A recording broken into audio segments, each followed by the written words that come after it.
Good evening, and thank you so much for joining us at Loveworld USA News. I'm Joel Richard, and first, a quick look at the top stories this evening. President Trump urges House Republicans to support full release of Epstein files. Trump administration orders nationwide SNAP reapplication amid expanding fraud probe.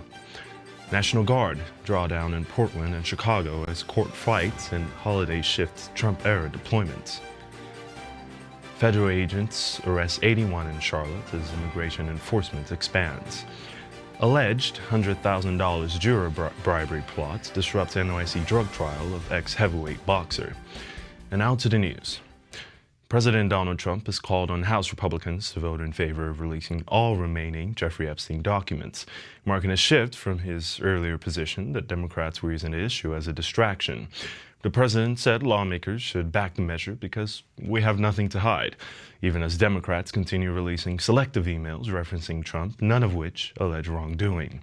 The push follows the release of a limited set of emails by House Democrats, prompting Republican members to publish a larger batch of documents to counter what they described as partisan attempts to distort the record. Now, supporters of the Epstein Files Transparency Act say they now have enough Republican votes to pass the bill in the House, though its prospects in the Senate remain uncertain. Legislation would require the Justice Department to release all unclassified documents tied to Epstein's past investigations. President Trump's change in position comes as some Republicans argue that targeted releases were feeding speculation and overshadowing legislative priorities, such as budget reform. The White House has noted there is no evidence implicating President Trump in any criminal activity, and witnesses cited in the documents, including Virginia Giuffre, previously stated Trump did not participate in any abuse. The broader release effort has caused divisions among some Republicans, including public disputes with Congresswoman Marjorie Taylor Greene. Meanwhile, the Justice Department confirmed it is reviewing Epstein's connections to major financial institutions and several well-known Democrats, including former President Clinton. The full release of documents would require President Donald Trump's signature if the bill clears both chambers. Watch this. Overnight, a major reversal from President Trump. I don't care about it, released or not. What I think you should do, if you're going to do it, then you have to go into Epstein's friends.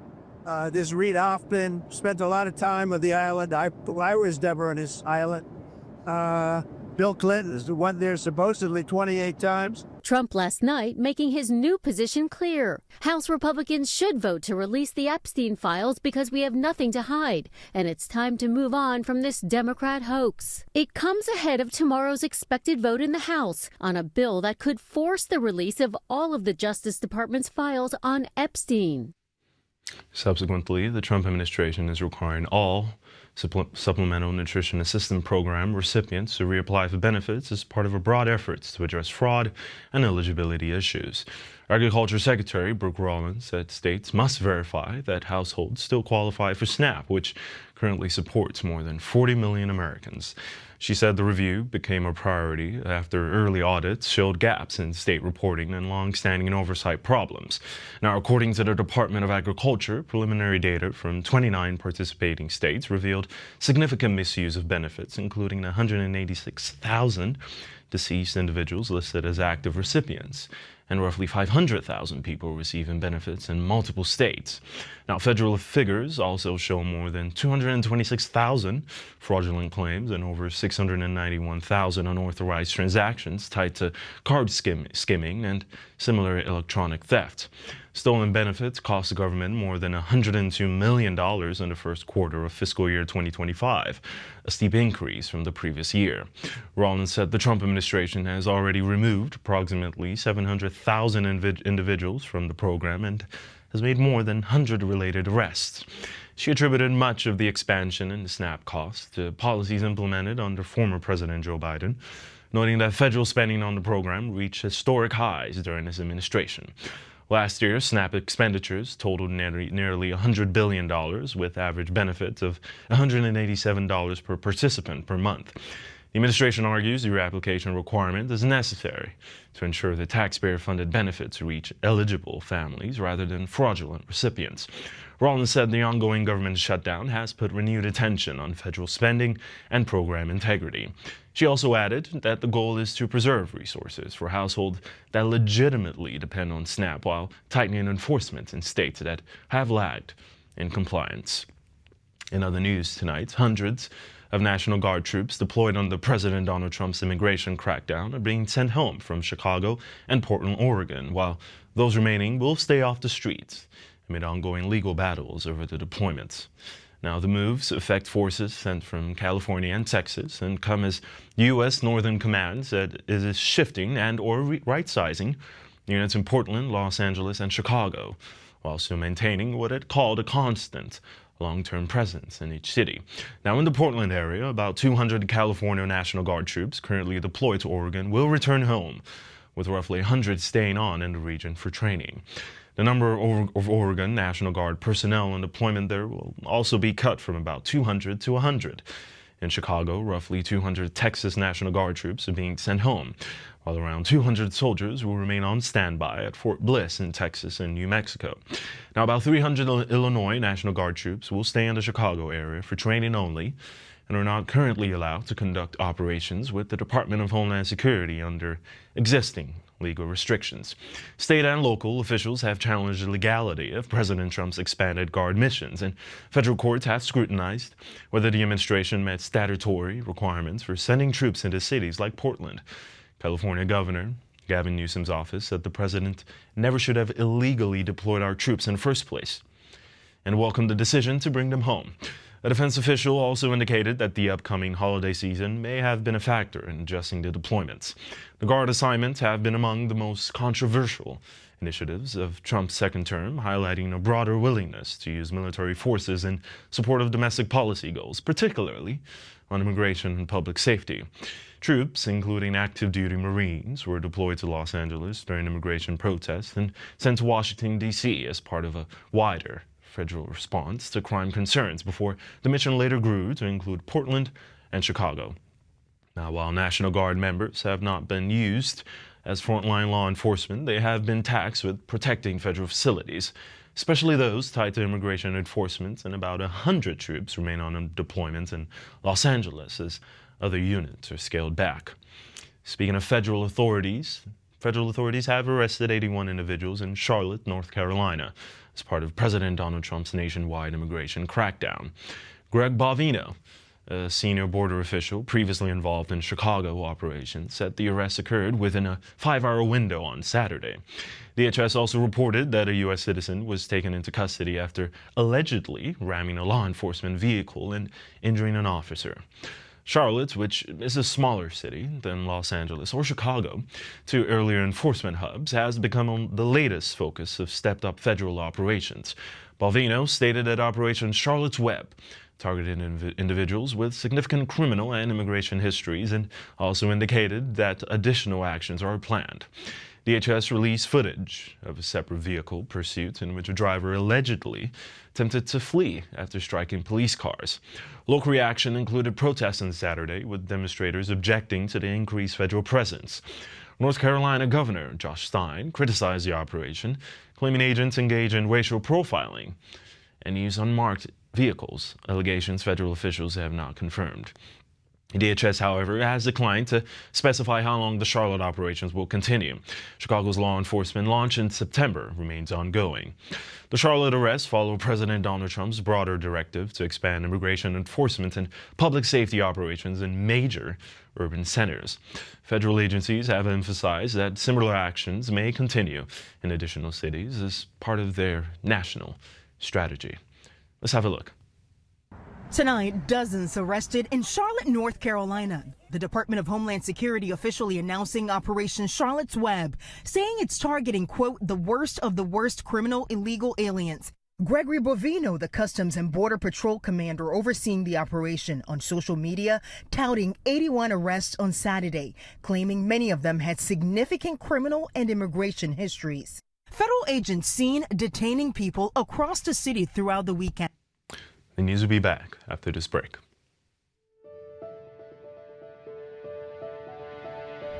In a world that's always moving, staying connected to the right resources makes all the difference.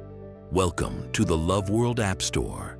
the digital home of everything that powers your journey in the Loveworld nation. Here, discovery is simple and meaningful. With our categories section, you can explore a wide range of apps designed to enrich your spirit. I'm praying specially for you. You that have been sick, you need a miracle. On the Loveworld App Store, you can access all your favorite apps, such as Healing School app, King's Chat, PCDL, Rhapsody app, Love Tunes, ESPYs, Loveworld Worship, Herald app, Alpha TV, King's View, C-Flix, Hello Loveworld, PCDL for kids, King's Conference, and so much more. Each application is created to serve a unique purpose and bring you closer to a life of impact. Explore My App feature, where your most valued tools are gathered in one convenient place. It's your personalized hub, ready whenever you are. The Loveworld App Store is more than a collection of apps. It's a vibrant ecosystem built to inspire faith, foster connection, and equip you for impact. Visit www.lwappstore.com to download the app on your device. Explore a world where purpose meets technology. Loveworld App Store. All your world in one place. More news on law enforcement. 3 men were arrested today for allegedly trying to bribe a juror with up to $100,000 in cash at the Brooklyn federal drug trial of former heavyweight boxer Goran Gogic, prompting a judge to abruptly dismiss the jury just as opening statements were set to begin. Prosecutors said the alleged jury tampering led the court to halt the proceedings and ordered that a new, anonymous jury be selected when the case resumes in about a month. Gogic, a Montenegrin national, has pleaded not guilty to charges that he conspired to move massive quantities of cocaine through U.S. ports on commercial cargo ships. Now, according to a criminal complaint, one of the defendants, identified as Mustafa Fieya, knew a juror referred to as John Doe No. 1 and repeatedly called him before arranging a meeting in Staten Island last Thursday. During that said meeting, Fieha allegedly told the juror that associates in the Bronx would pay him to return a not guilty verdict in Gogic's case. Now, at the second meeting, 2 days later, Fieha allegedly raised the offer, saying they were willing to pay between $50,000 and $100,000 to influence the outcome of the trial. Investigators said they obtained recordings of conversations in which the men discussed the scheme in Albanian and English. Authorities have not yet publicly identified attorneys for Fieha and the 2 other men accused in the plot, who were expected to appear in court later today. The alleged tampering comes as Gogic faces counts under the Maritime Drug Law Enforcement Act, with prosecutors describing him as a major drug trafficker who operated on a mammoth scale. Prosecutors say Gogic and co-conspirators worked with crew members on commercial vessels to load cocaine from speedboats into shipping containers as ships traveled near ports in Colombia, Ecuador, and Peru. U.S. law enforcement intercepted several shipments, including about 1,437 kilograms of cocaine aboard the MSC Carlota at the Port of New York and New Jersey in February 2019, and roughly 17,956 kilograms aboard the MSC Guyane at the Port of Philadelphia in June 2019, a load valued at more than $1 billion on the street. Now, if convicted, Gogic faces a mandatory minimum of 10 years in prison and a potential maximum of life. In other news, Environmental Protection Agency Administrator Lee Zeldin has announced the revamped Waters of the United States rule that rolls back Biden-era regulations expanding federal authority over wetlands and small water features. The new rule aims to narrow which waters fall under federal jurisdiction, responding to years of complaints from landowners, farmers, and energy producers who said they risk steep fines and costly permits for activity on land that sometimes held only small or seasonal pools of water. WOTUS was originally created under the 1972 Clean Water Act to regulate pollution in navigable waters and protect public health. Subsequent Democratic administrations broadened that definition to include certain wetlands, ephemeral streams, and low-lying areas with a significant nexus to larger waterways, while Republican administrations sought to pare it back.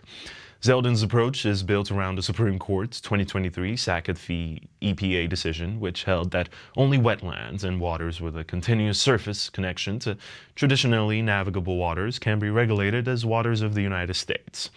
Under the new rule, small tributaries must have a relatively permanent, consistent flow to a navigable waterway in order to fall under federal oversight. Now, and wetlands must also surface water for a specified part of the year. The regulation also carves out new exclusions for groundwater, runoff, and previously cropped land, and emphasizes that state, tribal, and local governments should retain primary responsibility for many permitting decisions affecting their own communities. The EPA said the overhaul is intended to provide clear and practical rules of the road that protect water resources while giving farmers, ranchers, homesteaders, and energy producers more certainty about when federal permits are required. Supporters argue the changes will reduce regulatory costs and prevent situations like that of Idaho landowners Michael and Chantel Sackett, who once faced potential fines of up to $33,000 per day over plans to build a home on soggy land. Critics, including Senate Majority Leader Chuck Schumer, warned that the narrower definition will allow more pollution and lead to greater destruction on wetlands. Watch this. EPA Administrator Lee Zeldin is overhauling the Biden-era definition of waters of the United States, a move that's already drawing cheers from farmers, landowners, and businesses across the country. He argues that the old rule was being weaponized, meaning even tiny puddles, ditches, and seasonal water flows triggered expensive federal permits under the Clean Water Act. Zeldin says the new approach will be simpler and more practical. Instead of treating every small, isolated body of water as a regulated water, only those with a continuous surface connection to larger, navigable waterways will fall under tight federal oversight. That change could dramatically cut compliance costs and eliminate red tape that made everyday projects difficult. Backers call this a big win for property rights.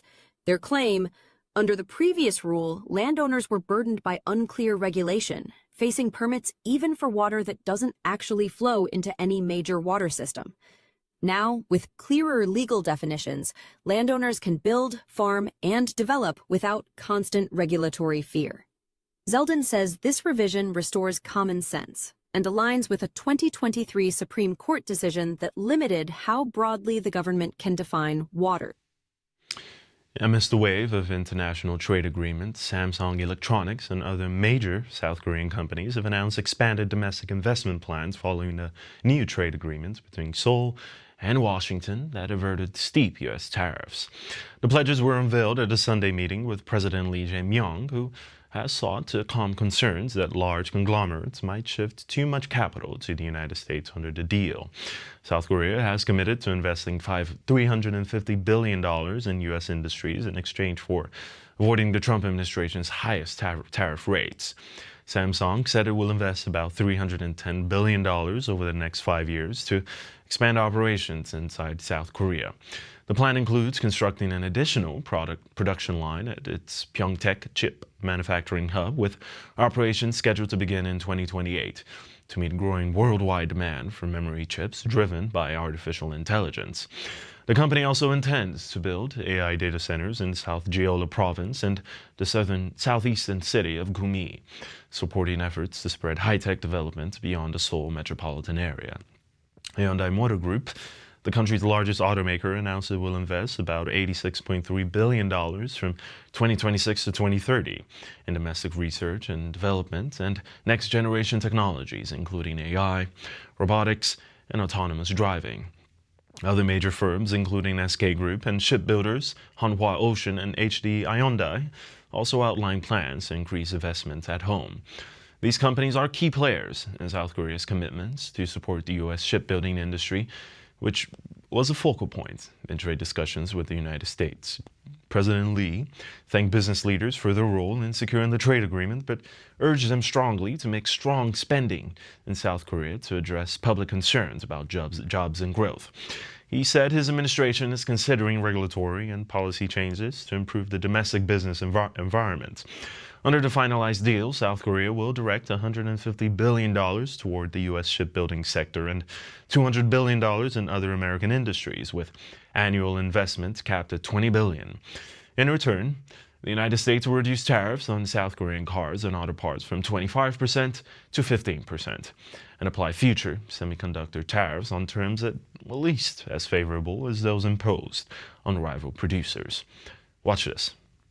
Samsung says it will invest hundreds of billions of dollars at home and expand its chip-making capacity amid the global boom in artificial intelligence. Samsung and Hyundai were among major South Korean companies to announce domestic investment plans on Sunday after a U.S. trade deal with South Korea sparked worries that it may weaken local manufacturing. The deal, finalized on Friday, includes a pledge by the country to invest $350 billion in U.S. strategic sectors. In a meeting with business leaders on Sunday, South Korea's President Lee Jae-myung said he was concerned that pledge may lead to domestic investment shrinking. He asked the companies to consider putting more money into their home country and suggested they consult with the government to make effective use of the $350 billion U.S. investment package. We'll be back in more news after this break. Stay with us. It's easy to set up, quick to start, and packed with value. Smarter streaming starts here with the Alpha TV Stick. Just plug and stream anytime, anywhere. Discover a curated lineup of content designed to inspire, live broadcasts and global events, inspirational films and series, children's programming, healing and teaching sessions, all on demand. With millions of downloads worldwide, the Alpha TV app is transforming lives across the globe. And now, we're on a mission to reach 1 billion downloads of the Alpha TV app, and you can be part of it. Join the global wave with 1 billion Alpha TV app downloads worldwide. Bring the higher life into every home. Order your Alpha TV Stick today and experience smarter streaming. Alpha, the higher life is here. Welcome back. On the international front, we've received news that United Nations staff and foreign embassy personnel in Haiti were advised to stay off the streets of Port-au-Prince today after public threats from a seemingly powerful gang coalition. UN security instructed staff in the capital's west region to work remotely and limit movement, while Haiti's national police canceled all leave for officers amid heightened security concerns. The warnings followed a video message from gang leader Jimmy Barbecue Cherizier, who urged residents to remain indoors on November 17th so they would not be a victim. Cherizier referenced Vince Ensemble, a major gang alliance formed in 2023 by the G9 and GPIP factions and designated by the U.S. State Department as a specially designated global terrorist and foreign terrorist organization. His message came after weekend operations involving the Haitian National Police, the Armed Forces of Haiti, and the UN-authorized Gang Suppression Force. The GSF said it joined Haitian forces in a targeted operation against the 400 Mawozo gang that resulted in several gang members being killed and the seizure of multiple weapons, including a 50 caliber Beret rifle, 6 assault rifles, and 3 pistols. In an official statement, the GSF said the effort was part of a broader intelligence-driven operations on land, at sea, and in the air, aimed at weakening criminal groups and restoring security so residents can exercise basic rights without fear of violence. The mission said such operations would continue until the gangs are decisively defeated. During the operation, a Haitian National Police helicopter providing aerial support was forced to make an emergency landing due to a mechanical issue, and a ground team evacuating those on board came under heavy gang fire. Separately, U.S. Marines guarding the American embassy in Port-au-Prince exchanged gunfire with suspected gang members on Thursday. No U.S. members were injured. The incidents underline ongoing instability in the capital as international and Haitian forces attempt to contain gang violence while securing key areas. Over in Europe, Poland's Prime Minister Donald Tusk said today that an explosion damaging a major railway line between Warsaw and Lublin was an unprecedented act of sabotage, raising new concerns about security along routes used to support Ukraine. Now, authorities said the blast destroyed a section of track discovered during a Sunday inspection after a train driver reported abnormalities. Now, Tusk noted the strategic line plays a critical role in transporting aid to Ukraine, though he offered no immediate suspect or motive. Polish officials said damage was also found on an additional section of the same corridor, prompting a large-scale investigation by emergency services, prosecutors, and the Defense Ministry. Interior Minister Montan Kerwinski echoed Tusk's assessment, insisting there was no doubt sabotage had occurred. Defense Minister Władysław Kozyniak-Kamysz ordered military units to inspect roughly 75 miles of track near the Ukrainian border as authorities worked to determine how widely the line may have been targeted. The incident comes at a time when Europe is increasingly on edge over security vulnerabilities, especially as Russia continues its assault on Ukraine and vice versa. Poland has repeatedly warned NATO partners about the risks posed by hostile actors seeking to disrupt supply routes essential to Ukraine's defense. The suspected sabotage underscores broader concerns about infrastructure security across Eastern Europe, where nations remain vigilant against potential Russian interference in hybrid operations. Now, while the Polish government pledged to identify and prosecute whoever is responsible, European officials say the event reinforces the need for stronger regional deterrence and coordination. The United States, under President Donald Trump, has pressed NATO members to increase defense readiness and invest more heavily in protecting critical infrastructure.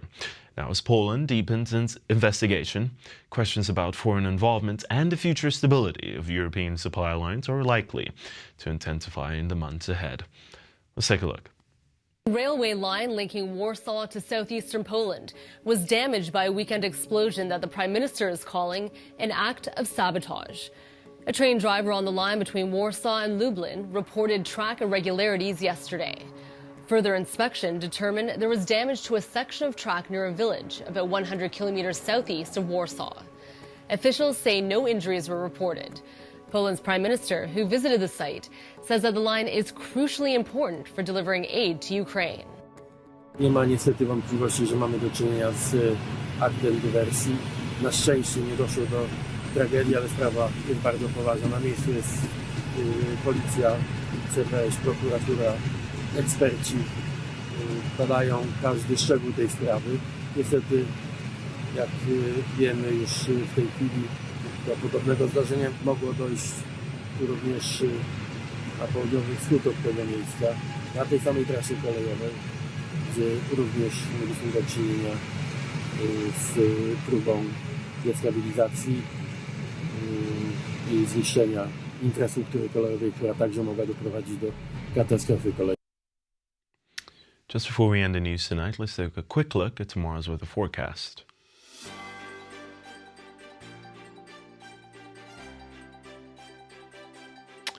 And to end the news today, we're going to have a quick recap of the top headlines.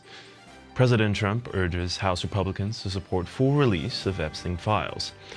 Trump administration orders nationwide SNAP reapplication amid expanding fraud probe. National Guard drawdown in Portland and Chicago as court fights and holidays shift Trump-era deployments. Federal agents arrest 81 in Charlotte as immigration enforcement expands. Alleged $100,000 juror bribery plots disrupt NYC drug trial of ex-heavyweight boxer. And that's all the news we have for you tonight. Join us at the same time tomorrow for more news. I'm Joel Richards signing off. God bless you, God bless our armed forces, and God bless the United States of America.